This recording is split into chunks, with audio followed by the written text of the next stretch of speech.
Il y a moins d'une semaine, une nouvelle révélée par Le Parisien a fait grand bruit sur la toile. Nicolas Sarkozy aurait lui-même contacté la police pour faire cesser une fête clandestine à proximité de son logement situé Villa Montmorency, dans le très cossu 16e arrondissement de Paris.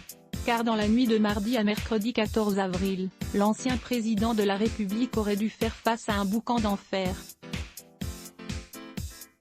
On apprend alors que ses voisins, dans un logement loué pour un tournage, festoyaient bruyamment. Une personne a été verbalisée pour tapage nocturne, dévoile une source policière.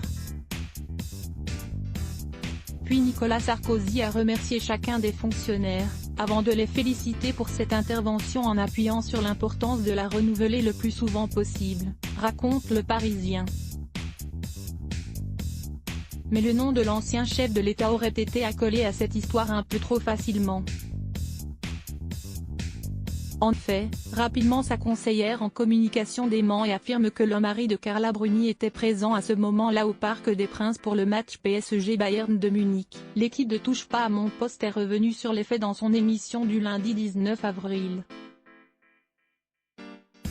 Guillaume Janton, chroniqueur de TPMP, affirme avoir loué la villa pour un tournage. Je loue effectivement une villa pour les besoins d'un tournage à Villa Montmorency, qui est un quartier du 16e arrondissement de Paris, et c'est la villa mitoyenne de celle de Nicolas Sarkozy, a ainsi expliqué Guillaume Janton, qui a confié que ce tournage suit le quotidien de 5 influenceurs, qui sont tous majeurs et de célèbres TikTokers. Il y a une équipe de tournage qui est présente de 10h à 20h, a-t-il raconté, précisant qu'une fois le tournage terminé, lui et les équipes sont rentrés chez eux, et que c'est à ce moment-là que les influenceurs ont organisé une soirée clandestine de 50 personnes.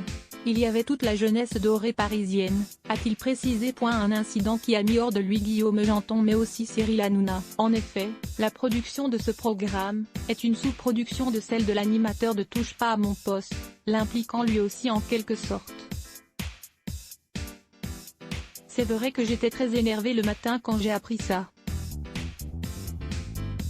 Je n'étais pas du tout au courant de ce tournage qui était fait par une des filiales de notre société de production, et c'est vrai que j'ai gueulé assez fort, a-t-il d'ailleurs confessé. Il a même raconté vouloir prendre les sanctions à la place de son chroniqueur, s'estimant responsable du tournage.